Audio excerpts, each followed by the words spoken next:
E aí, mais análise hoje? Hoje a gente está na nossa saga para ver se a gente encontra algum fundo de fundos bom para o investidor iniciante. Então vamos dar uma analisada no KNHF e vamos ver se a gente acha o que a gente está procurando aqui nesse fundo. Só um detalhe importante é que a maioria dos fundos que são conservadores são ruins e os fundos de fundos que são bons, eles estão puxando mais para agressivo, né? Então acaba que para quem é iniciante não é o perfil ideal. Então vamos ver se a gente acha isso no KNHF.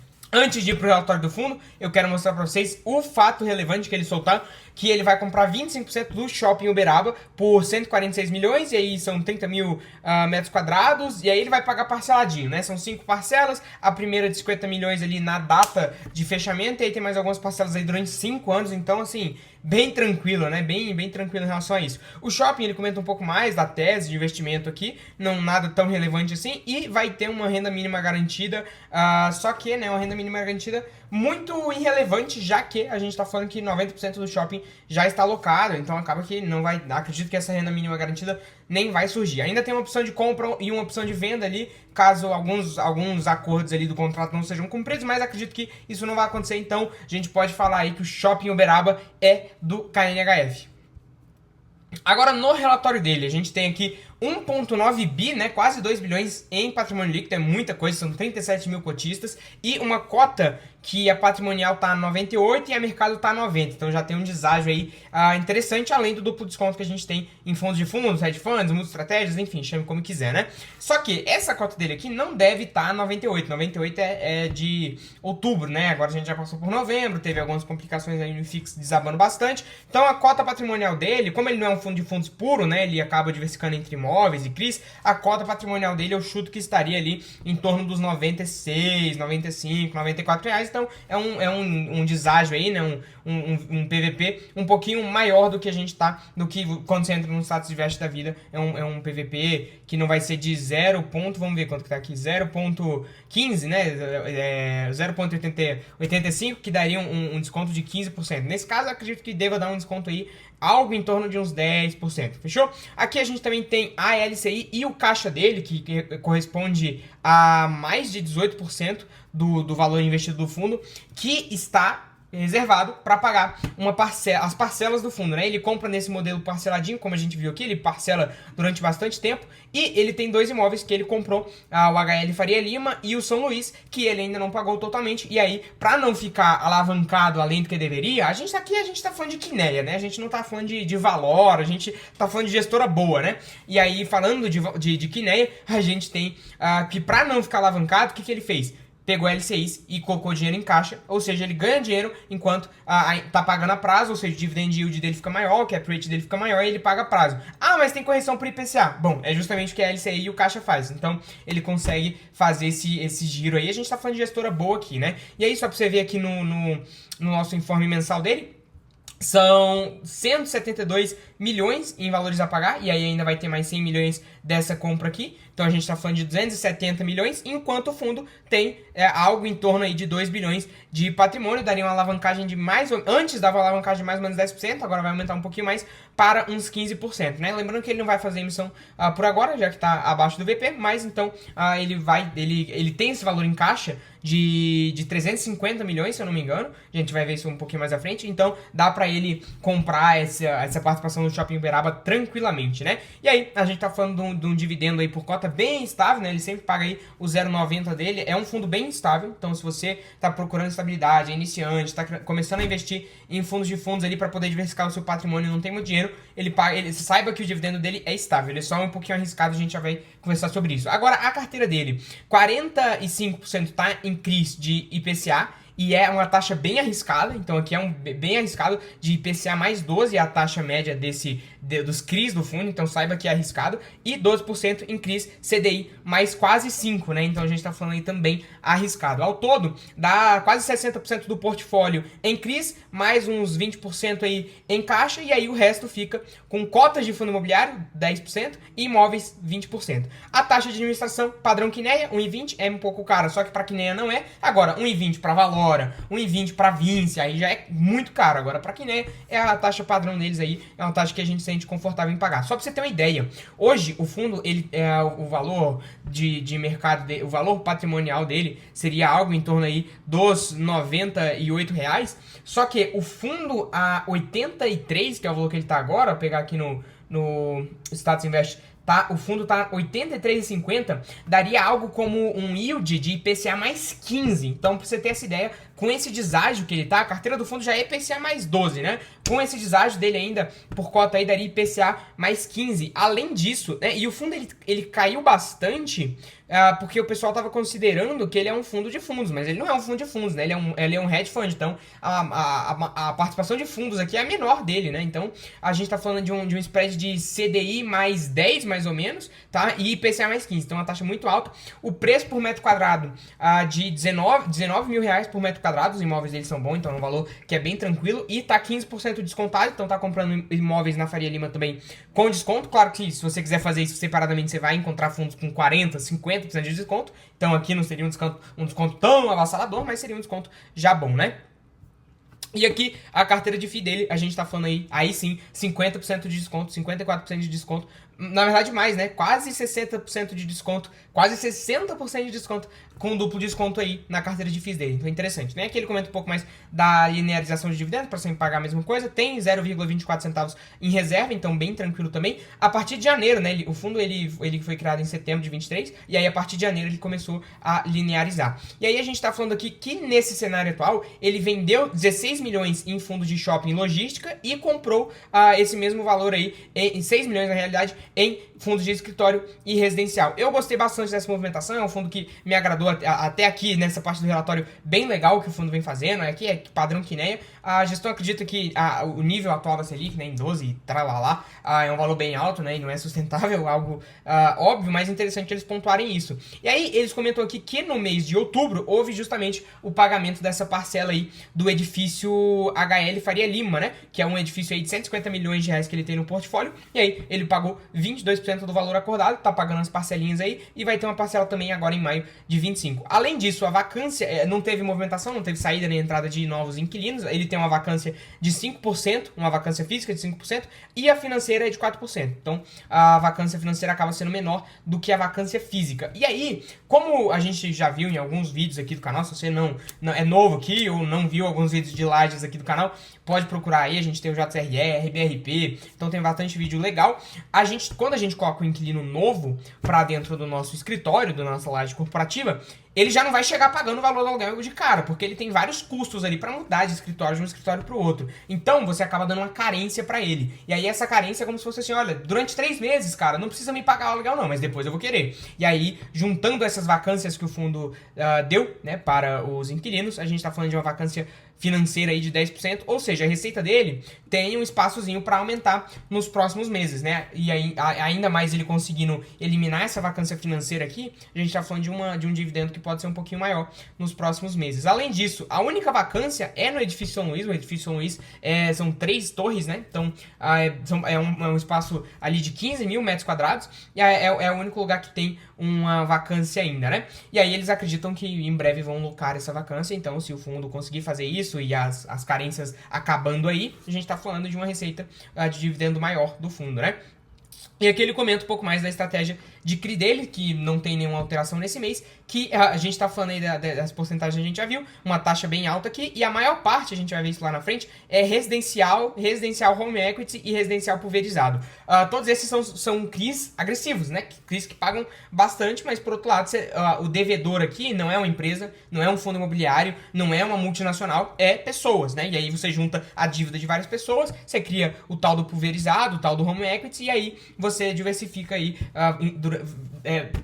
em várias pessoas, né? A sua dívida está dividida para várias pessoas. E aí acaba que fica com um risco menor, porque são vários devedores, mas ao outro lado são pessoas, né? Pessoas físicas. Pessoas físicas têm problemas. Pessoas físicas deletam o aplicativo do banco achando que não vão pagar, então tem dessas, né? E aí o resultado do fundo em CRI foi estável. Agora em imóveis também estável, foi até melhor. E a gente está falando, acredito que por causa da revisional, e o resultado com fundos imobiliários foi abaixo, muito abaixo dos últimos meses. E aí você fala, por que isso aconteceu? Porque a gente está falando que ele vendeu esses imóveis aqui, né, esses fundos imobiliários de shopping e de logística com prejuízo, provavelmente, né? Então acaba que você tem essa compensaçãozinha aqui, que quando você tem prejuízo vendendo, você não pode distribuir os dividendos. Aí a receita com a LCI também tranquila, né? Um pouco abaixo dos últimos meses aí. Dito que deva ser a LCI mais voltada para IPCA, não tenho certeza. Ou diminuiu também por causa do pagamento da parcela do HL Faria Lima. O resultado dele foi abaixo do que ele distribuiu, porém, como ele tem uma reserva e em alguns meses ele também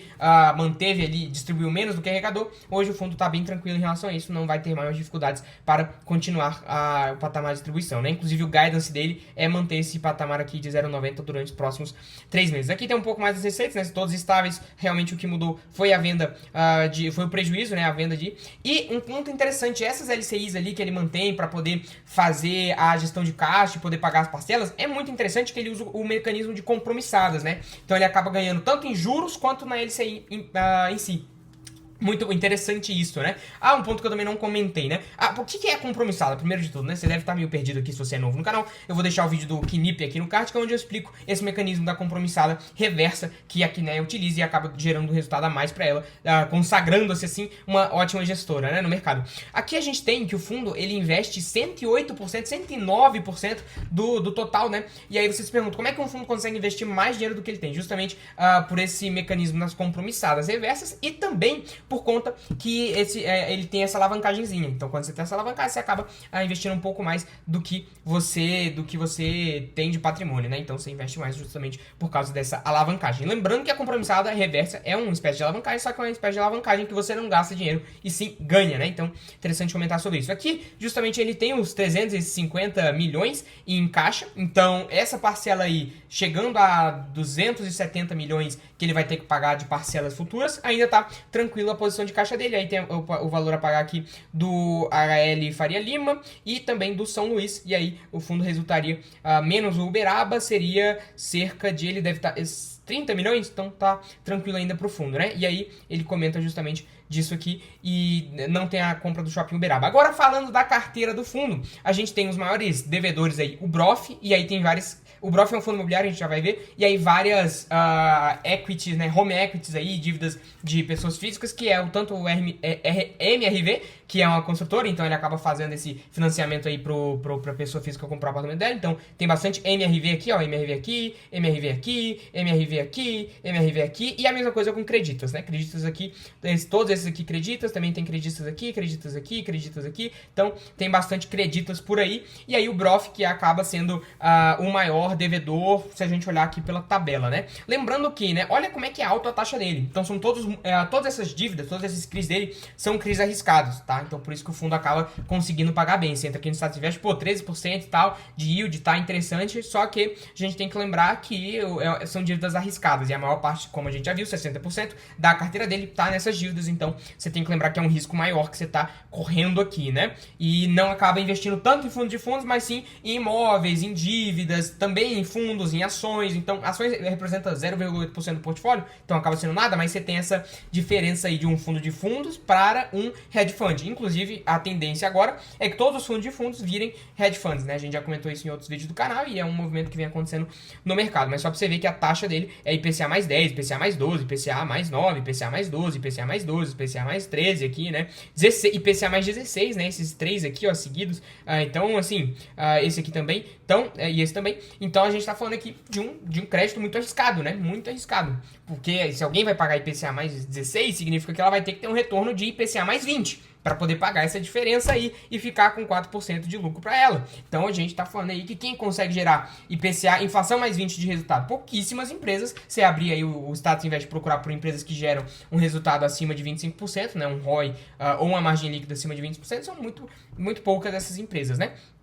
E aí, aqui, pra gente dar uma analisada no maior devedor, que é o BROF, que é um fundo imobiliário, que ele usou essa dívida para poder comprar o edifício E-Tower, né, Evolution Tower, Como é um fundo imobiliário, é bem mais fácil de fazer. A gente só entra aqui no CVM, a gente procura pelo fundo aqui, né, em exibir filtros, a gente procura pelo fundo e acha o informe mensal dele. No informe mensal, a gente consegue ver que ele tem uma alavancagem de 200 milhões de reais para um patrimônio de 1 bilhão e meio. Então a gente está falando aí de uma alavancagem tranquila para o fundo. É um fundo que, se você analisar aqui, ele está pagando um dividendo de 3%. Tá muito abaixo do VP, então alguma coisa de preocupante deve ter nesse fundo, ou é uma oportunidade inexplorada que só tem 10 mil cotistas olhando para isso. Então, se você achar que faz sentido, deixa aí nos comentários que a gente analisa o BROF 11 também. Mas, assim, falando do fundo aqui, os números dele aqui, né, sem analisar a fundo, parece um pouco mais preocupante, mas quando você olha aqui, tanto o valor que ele tem ali, que ele tem em imóveis, e ele tem esse valor aqui do mesmo nível da alavancagem em fundos imobiliários, então é algo que ele consegue vender e para pagar essa alavancagem, então mais tranquilo, você já fica mais despreocupado em relação a isso, né? Embora a dívida seja um pouco mais agressiva, você fica tranquilo em relação a essa dívida. Aqui tem o fundo imobiliário ICNI 11, né? O FII Ícone, que é um fundo que paga índice de construção nacional, que é como se fosse um IPCA, mais ou menos, né? Um IGPM, mais ou menos, tá? E aí ele paga IGPM, né? IGPM mais 13, então bem arriscado também, que é esse FII Ícone que entra para carteira de crise, não para carteira de fundos, né? E aí na carteira de fundos a gente tem 10%, na carteira de imóveis 20%, são 400 milhões, e em caixa LCI, aí a gente tem os nossos 18%, 19%.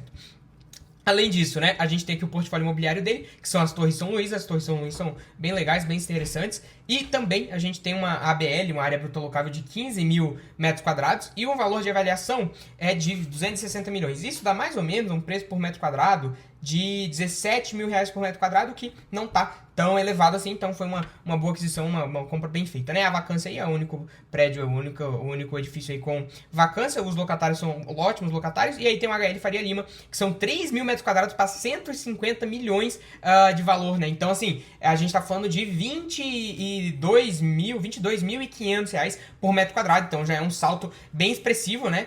E aí você fala, pô, será que ele realmente vale tudo isso, né? Um valor de metro quadrado muito alto, só que ele fica no coração, a gente já vai ver isso, ele fica no coração da Faria Lima, ali onde ficam as empresas do centro financeiro, então acaba que é um prédio mais demandado mesmo. Ao todo, eu calculei aqui o cap rate, mais ou menos, né? O cap rate, aí, o dividendo desses imóveis aqui, dá em torno de 7,5%, que é o cap rate normal, né? Então foram compras boas, né? Embora essa compra do HL Faria Lima foi um pouco cara, mas se justifica. A receita é totalmente corrigida por IPCA e IGPM, e o prazo médio, né, de locação dos contratos aí, é o VALT, chame como quiser, tem 4 anos, então tá tranquilo também. A gente tá falando do vencimento dos contratos, só vai ter lá em 2026, então agora 2025 zero, e a revisional dos contratos agora tem 60% em 2024. Se fosse no ano que vem ia ser muito melhor, mas agora em 2024 ele conseguindo fazer essas revisionais aí, já deve ter feito a maior parte delas, agora bem tranquilo também, interessante, ele ainda vai ter as revisionais em 2025, então interessante, né, essa carteira de imóvel dele passou no teste. E aí são 21 inquilinos, a maior parte de serviços e financeira, né, a gente tá falando aí da Faria Lima financeira ali, no HL Faria Lima, e aqui no São Luís também deve ter alguns. E aí falando dos fundos dele, que representam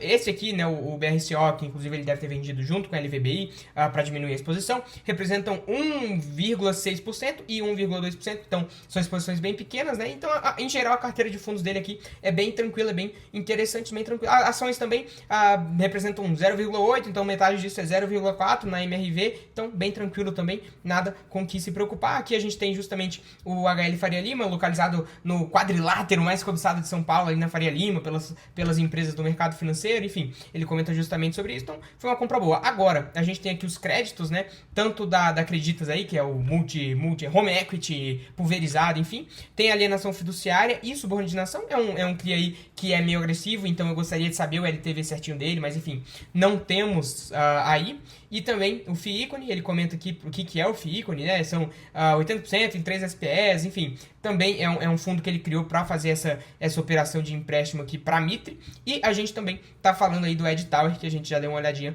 que é um AAA, né? A gente tem inclusive aqui, ó, o Ed Tower.